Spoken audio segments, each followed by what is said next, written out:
A paz do Senhor, querido professor, querida professora, seja bem-vindo e bem-vinda a mais um podcast EBD em Síntese.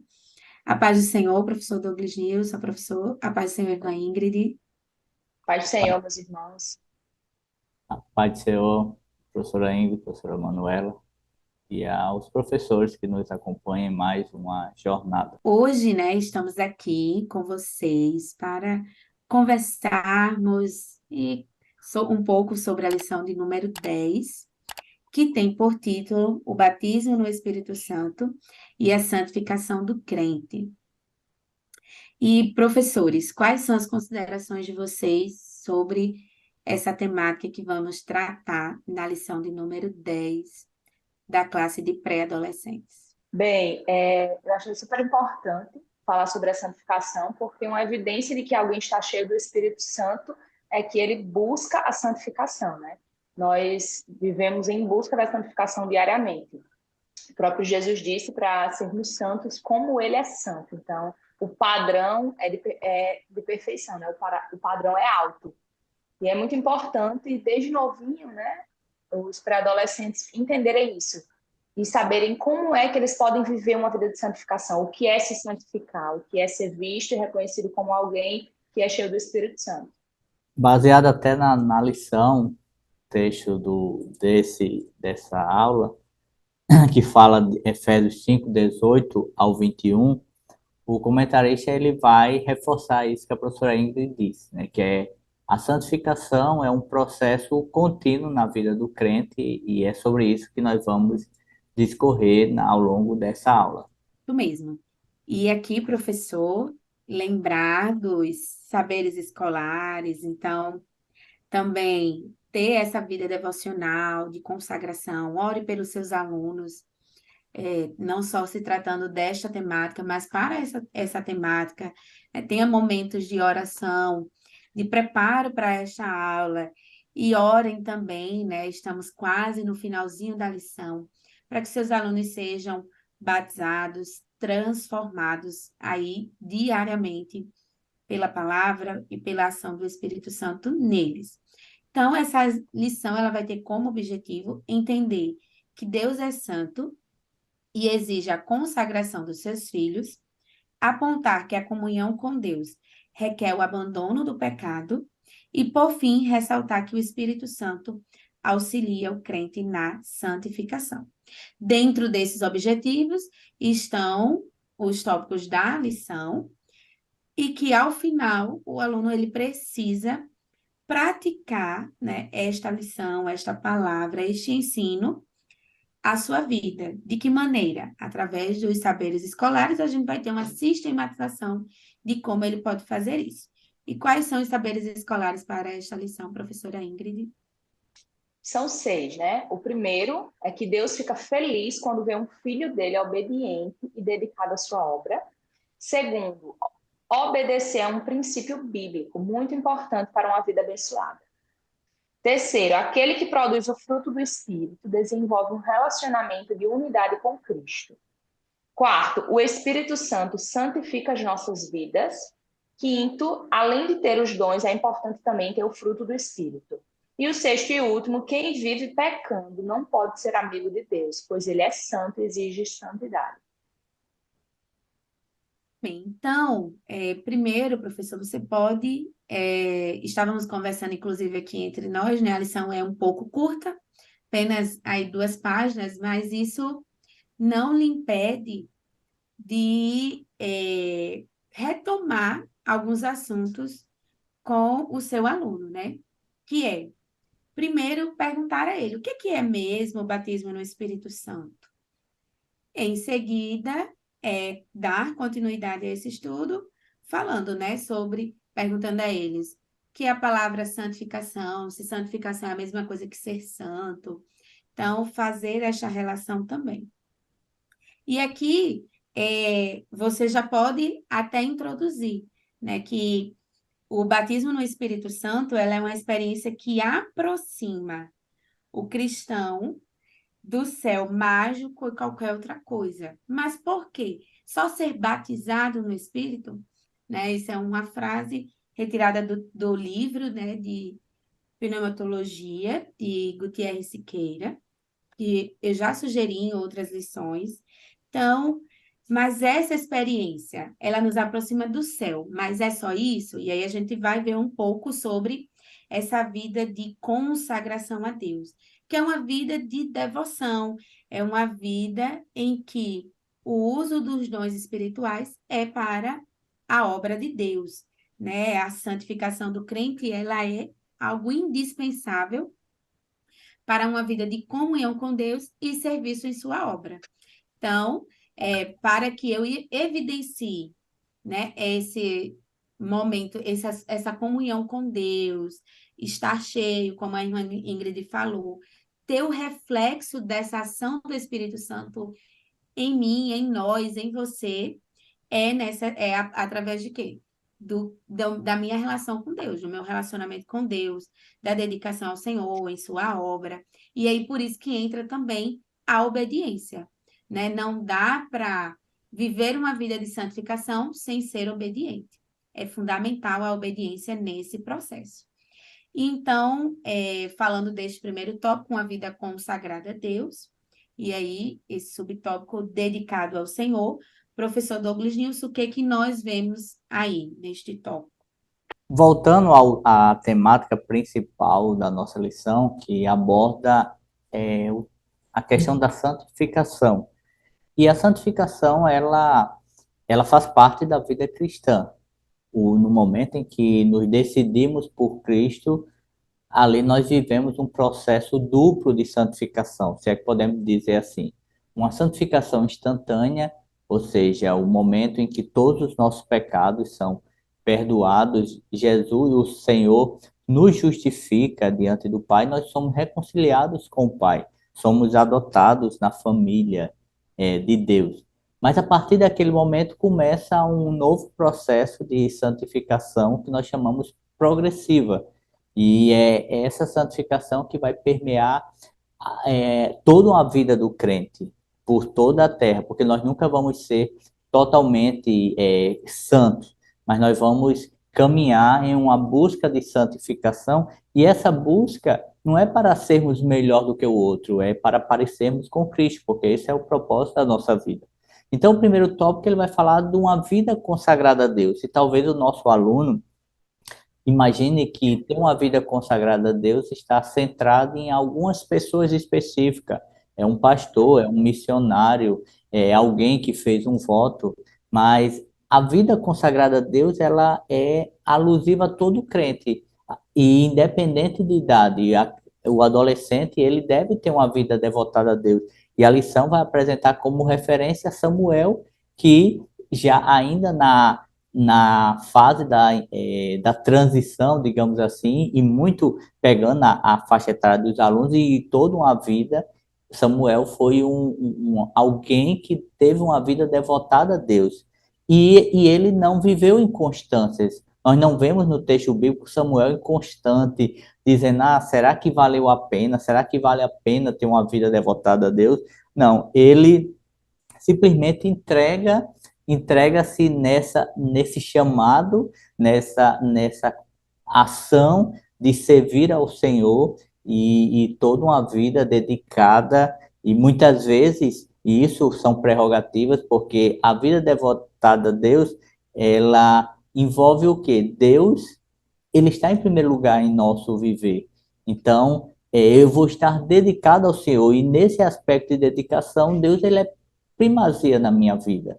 E nessa primazia que Deus vai assumir, eu vou fazer a diferença. E foi o que aconteceu com Samuel. Samuel fez a diferença no seu tempo, diante de tantas pessoas, e até mesmo filhos do sacerdote que não tinham uma vida devotada a Deus. Então, Samuel fez a diferença. E nesse processo de diferença, ele muitas vezes precisou confrontar pessoas, confrontar o povo diante dos seus pecados, quando o povo quer um rei, confrontar o próprio rei diante dos seus pecados, e ter que ser porta-voz de Deus para o sacerdote diante dos pecados dos seus filhos que atingem a ele próprio consequentemente, os seus pecados de negligência, de passividade.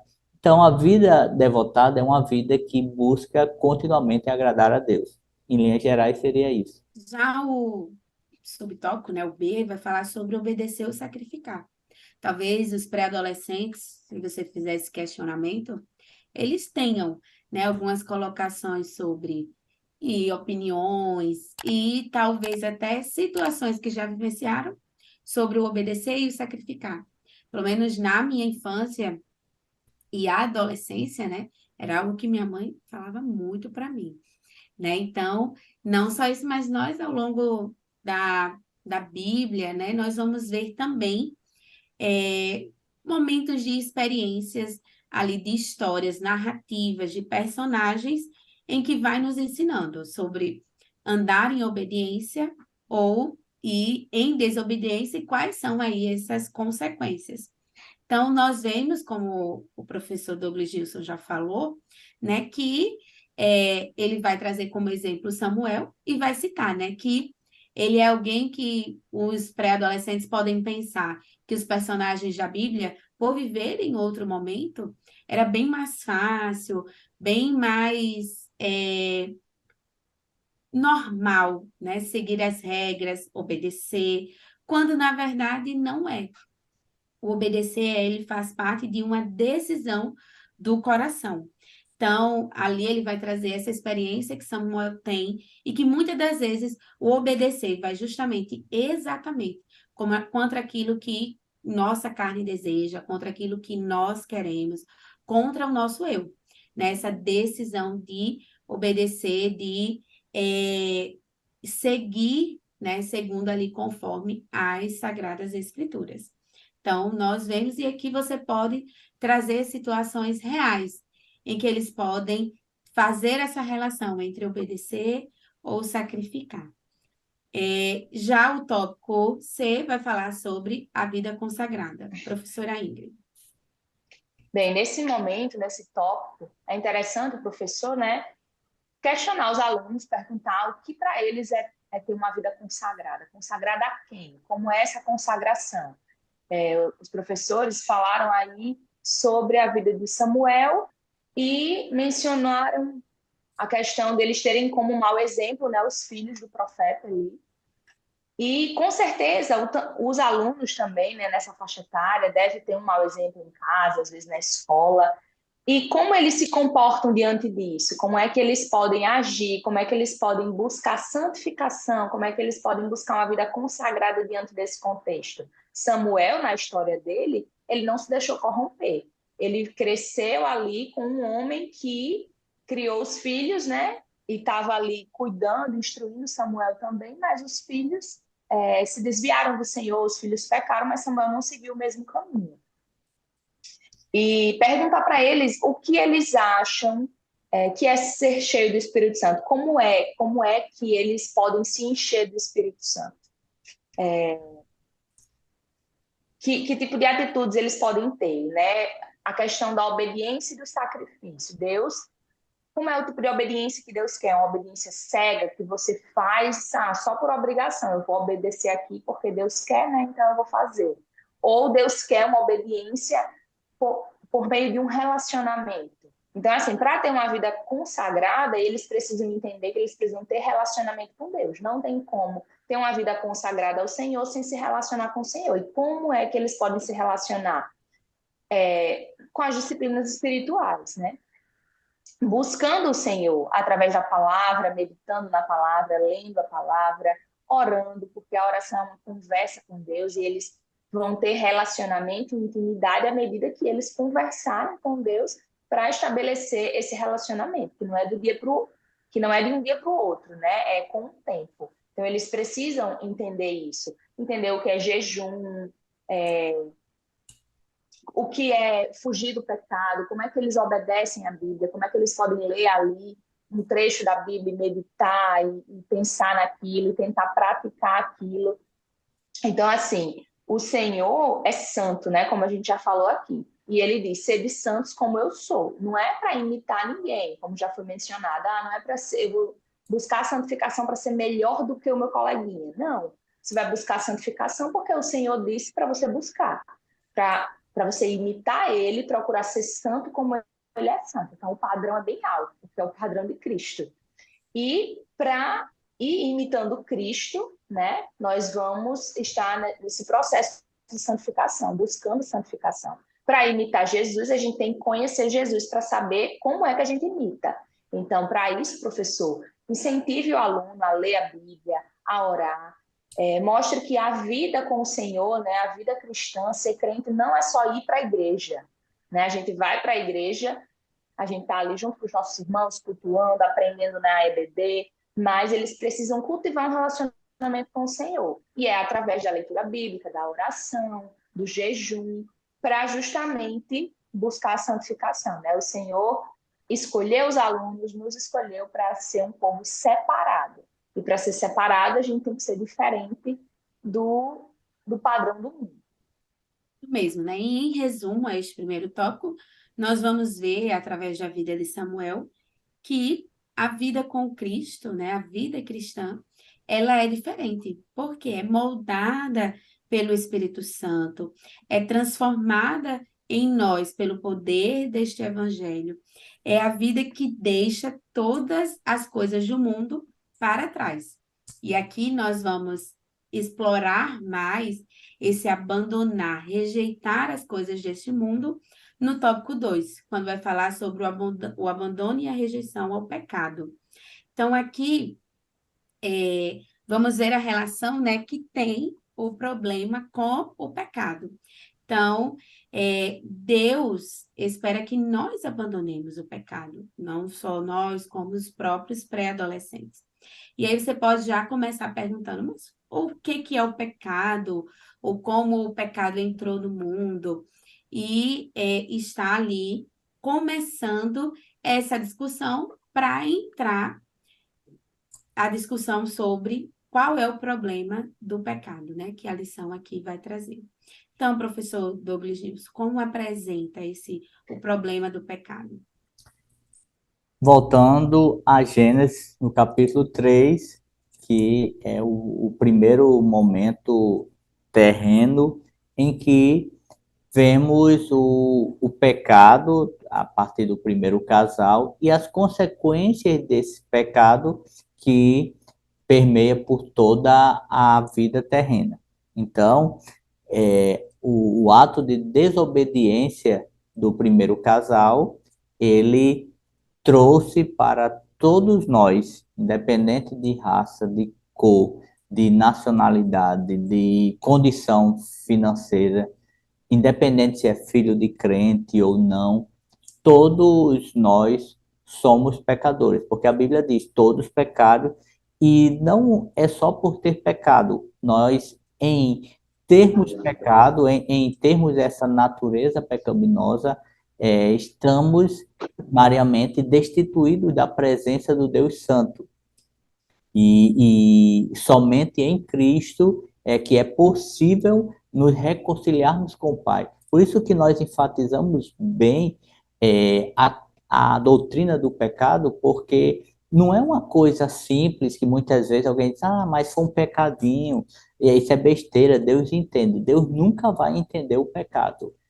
Deus nunca vai comungar com o pecado. Então, Deus sempre vai, em sua santidade, ele vai punir, mas por intermédio de Cristo é que nós somos justificados. Por isso da importância de ensinar os nossos alunos de pedir perdão ao Senhor cada ato pecaminoso. O salmista, no Salmo 19, vai fazer uma oração em que ele apresenta ao Senhor para que o Senhor o perdoe até dos pecados que lhe são ocultos, ou seja, aqueles pecados que porventura passaram desapercebidos, mas foi pecado, ele pecou contra o Senhor, contra o outro. Então isso é sensibilidade e precisamos apresentar aos nossos alunos a buscar ter essa sensibilidade e nunca pensar que o pecado, por menos danoso que pareça aos nossos olhos, ele é aceitável ou ele é algo que Deus não vai levar em consideração.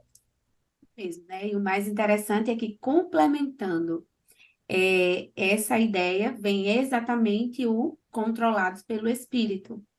Porque aqui a gente vai ver, lá em 1 João, capítulo 3, versículo 4, que todo aquele que pratica o pecado transgride a lei. De fato, o pecado é transgressão da lei. Que lei é essa? A própria palavra de Deus.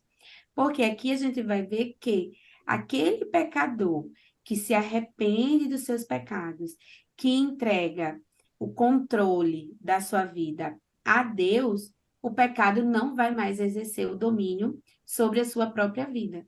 Então, por quê? A ação ali, então, como isso está ligado ao início da lição, né? Quanto mais comunhão eu tenho com Deus, quanto mais eu busco conhecer, estar sensível a essa voz do Espírito Santo, mais esse meu relacionamento vai estar tão intrínseco com o Senhor que o que vai controlar o meu ser é o próprio Espírito. Não é mais os meus desejos, não é mais as minhas vontades. Não que você não vai ter. Você vai ter. Mas aí, quando for pecado, você vai lembrar. Ah, isso é pecado, eu preciso abandonar, eu preciso deixar. E o Espírito, né, o fruto, ele precisa reinar em mim, ele precisa fazer parte da minha vida, eu preciso exercê-lo, eu preciso praticá-lo. E isso eu faço quando eu faço o quê? Cumpro a palavra, né?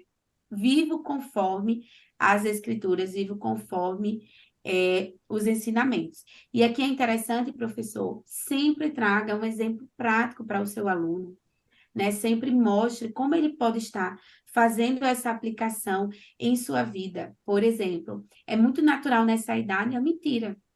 Então, sempre eu recorro aqui a exemplos voltados à mentira por esta razão.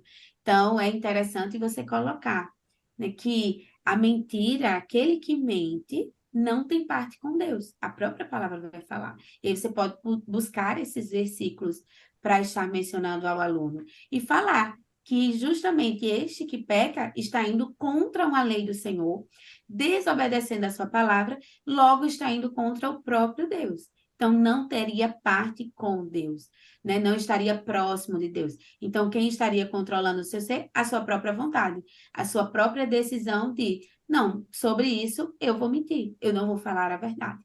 Quando, na verdade, a nossa decisão precisa sempre ser verdadeira, né? De falar a verdade, de andar na verdade. Então, sempre traga esses exemplos para que o aluno possa fixar e praticar esta palavra no seu dia a dia. E aí, para fechar o tópico 2, nós vamos ver esse relacionamento com Deus. Professora Ingrid, o que o comentarista aqui vai nos apresentar? Bem, aqui o professor pode reforçar, né? Eu falei um pouco antes, dava para falar um pouco antes sobre a importância de ter um relacionamento com Deus, né?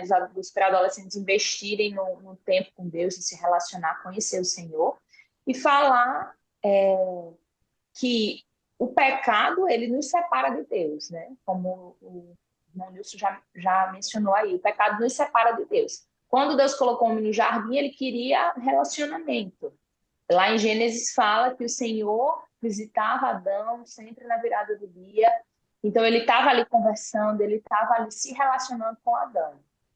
Era algo diário. Nosso relacionamento com Deus não pode ser uma vez na vida, não pode ser só no domingo, quando vai para a EBD, quando vai para a igreja, não. Tem que ser diário. Então todos os dias eles precisam ter o hábito, o costume de se alimentar da palavra, de orar, de buscar o Senhor, de meditar na palavra dele. E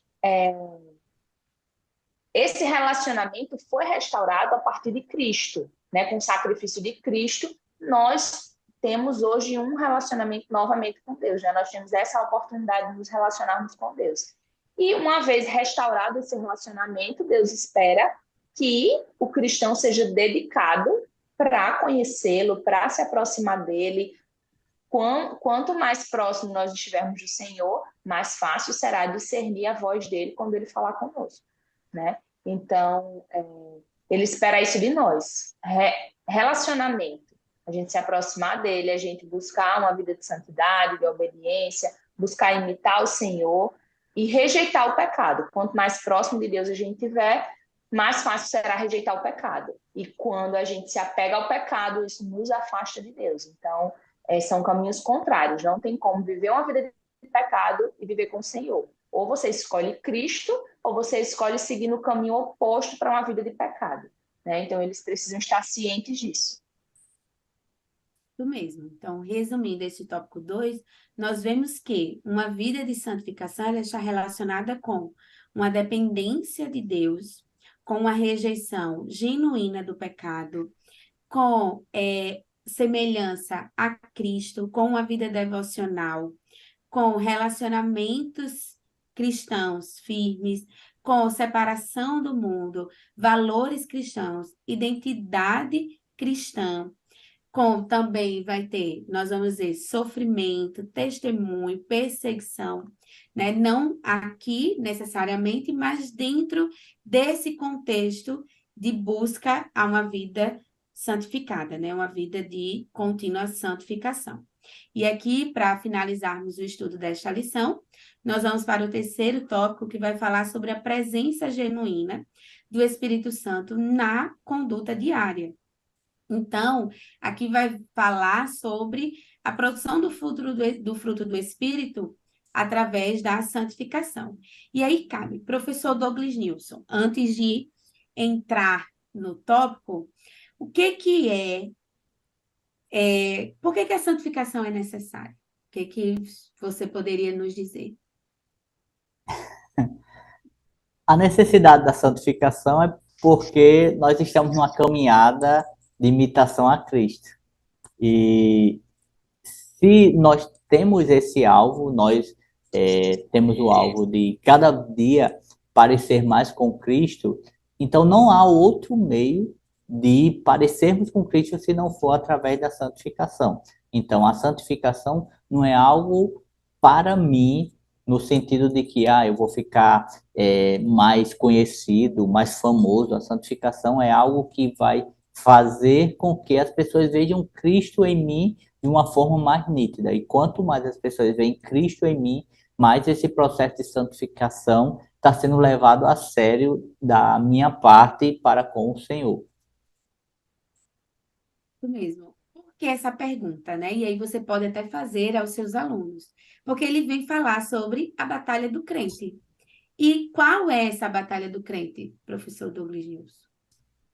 Há uma batalha da carne contra o espírito, em Gálatas 5, 17, antes de falar das obras da carne e o fruto do espírito, ele vai falar que essa batalha ela envolve questões terrenas contra questões celestiais. E o fruto do espírito não é algo que eu vou buscar como alguém busca os dons. O fruto do espírito, como o nome já está dizendo, ele é um fruto. Ele é consequência de algo que eu busco desenvolver, é a santificação. Por isso que é totalmente contraditório alguém dizer, eu sou santo, eu busco uma vida de santificação, mas o fruto do Espírito não é aparente na vida dessa pessoa. Não há amor, não há paz, não há uma alegria que está independente das circunstâncias. Não há atos de bondade, não há um amor sacrificial. Então, se não há frutos, não há santificação. Pode haver tentativas frustradas. Mas se eu busco viver uma vida de santificação, a Bíblia está dizendo, é uma batalha. E batalha, ela é terrena. Ela é toda uma vida que nós vamos ter batalhas. E quanto mais eu busco me fortalecer em uma vida de santificação, menos mais resistente às obras da carne eu estarei, mais fortalecido no Senhor eu estarei, mais fruto, mais ações de frutificação advirão da minha vida.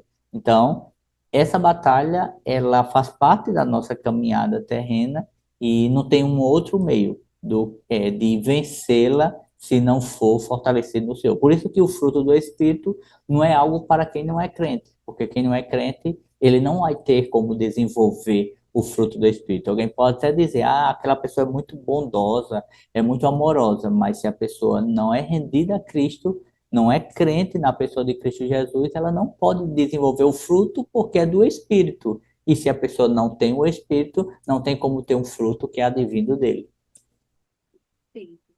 essa relação ela é importante, porque a lição ela não traz com essa palavra, mas é que esse processo de santificação ele está totalmente relacionado a uma vida também de sofrimento.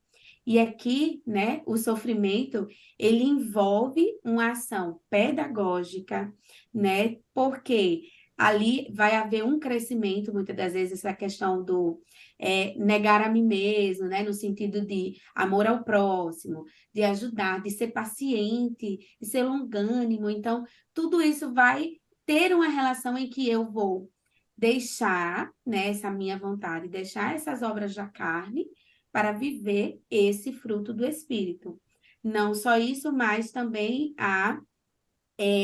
o sofrimento ele também é passageiro. Então, é essa a ideia que você precisa trazer para o seu aluno, porque é claro que nessa batalha ele vai sofrer, porque vai ser contra ele mesmo, que ele vai estar ali lutando contra esses seus desejos que estão no seu coração, que muitas das vezes pode ser contrário à palavra do Senhor, mas que às vezes ele pode achar que não é, mas que sim pode gerar um pecado futuro, né? Ali que ele vai guardando e tudo mais. Então, a vida do cristão, ela vai ter as suas dificuldades, as suas lutas diárias, o seu sofrimento, mas ele precisa ter a esperança no Senhor de que é passageiro e que Deus está preparando para uma glória futura. Por isso que é uma santificação progressiva, né? É constantemente que vai ali acontecendo.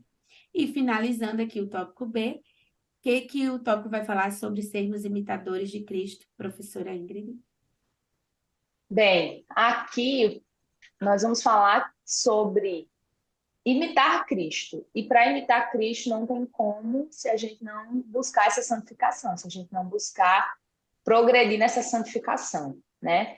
Para vencer as obras da carne, a gente precisa do fruto do Espírito. E como o irmão Nilson falou, não tem como ter o fruto do Espírito se você não serve ao Senhor, enfim. Não tem como você desenvolver o fruto. E algo interessante que eles podem ter dúvida em relação a isso é que é o fruto do Espírito, não são os frutos do Espírito. Então, talvez eles possam até já ter ouvido alguém dizer, eu tenho tal fruto, mas me falta domínio próprio. Então, assim, não, o fruto do Espírito, a gente não escolhe o que a gente... eu tenho mais facilidade de ter esse fruto do Espírito. O fruto do Espírito não é a gente que escolhe, é o próprio Deus, é o próprio Senhor que concede o fruto do Espírito. As obras da carne, não. As obras da carne, você pode ter uma tendência maior para uma obra da carne ou outra. Enfim, como o Manu falou, a questão do sofrimento, né? Você lutar contra a sua própria carne, você lutar contra os seus desejos. Então, para vencer essas obras da carne, a gente não consegue com as nossas próprias forças. A gente consegue mediante a ajuda do Senhor, do Espírito Santo, que nos concede o fruto do Espírito, que vai nos ajudar a vencer. E a gente recebe esse fruto do Espírito quando a gente progride nessa vida de santificação. Então, para imitar Jesus, para ser uma cópia de Jesus na terra, para que as pessoas olhem para a gente e vejam Cristo, a gente precisa constantemente estar buscando ser santo, como ele disse que é santo e que é para a gente imitar. Mesmo. E aí, finalizando toda esta lição, nós aprendemos, né? E você precisa levar, né, para o seu aluno que a santificação, diferente da ideia que muitas das vezes eles têm, não é apenas obedecer regras. Porque eu não posso fazer isso, porque eu não posso fazer aquilo, porque eu não posso isso, porque senão eu não vou ser santo, porque senão eu não vou ser santificado. Enfim, não é só viver para obedecer regras, mas é uma renovação no próprio Deus, né? Também não é uma espiritualidade genérica, né? Está ali, sempre naquele espírito, né? De uma falsa adoração, podemos dizer assim. Também não é encontrar o meu verdadeiro eu e nem assumir ou refletir, né? O jeitão que o mundo traz, dizer, não, mas isso não tem nada a ver, né? Quando, na verdade, a santificação ela é essa vida marcada pelas virtudes que nós vamos ver com o fruto do Espírito, né? É uma consciência limpa, uma vida de obediência à palavra e, como a irmã Ingrid bem finalizou, de semelhança com Cristo. Por quê? Ser semelhante a Cristo é viver como Cristo viveu, é viver em obediência a Deus, né? É viver para o reino de Deus, é viver em temor a Deus e em amor genuíno. Então, Cristo, ele viveu tudo isso quando estava aqui. E se a gente olha, né, de forma geral, né, obedecer, ter temor, amor genuíno e viver para o reino, foi tudo que Cristo fez e que precisamos assim imitá-lo. Então, essa lição, para a sua conclusão, ela nos ensina que o Espírito Santo é quem é o nosso santificador.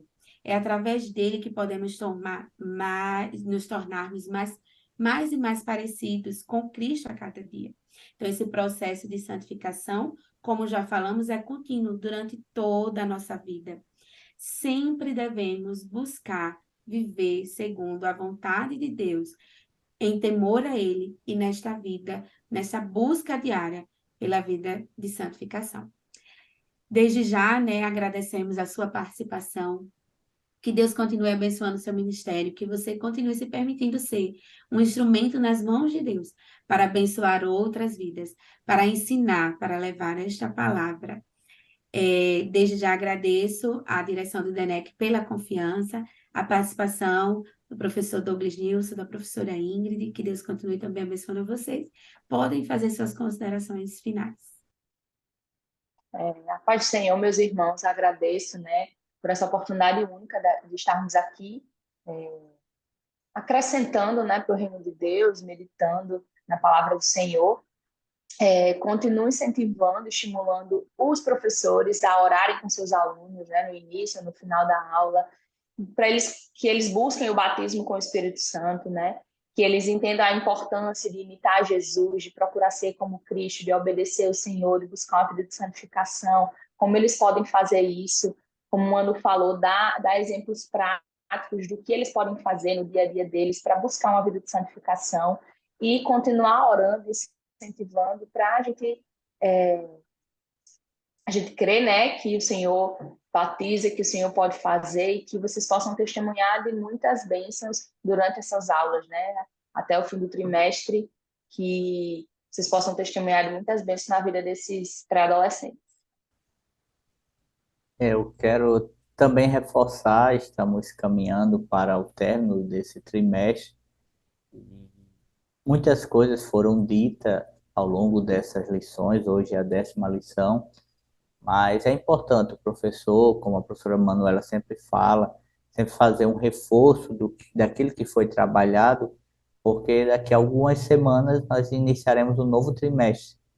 E essas verdades precisam ficar firmadas no coração dos nossos alunos. Santificação, dons, fruto do Espírito, a presença, a ação do Espírito Santo nas nossas vidas, o batismo. Então, são temas que precisam estar enraizados nos corações dos nossos alunos, porque eles sempre deverão fazer parte da nossa vida. Não dá para caminharmos como cristão sem falar de santificação, sem buscar a santificação, sem ensinar, sem incentivar. Então, que você, professor, fortaleça essas verdades, que não é uma verdade nossa, não é uma verdade de segundo plano, é absoluta e por demais importante, até para o fortalecimento e a continuidade do pré-adolescente, que amanhã será um jovem e adulto, nos caminhos do Senhor. Amém. Amém. Desejamos uma boa aula.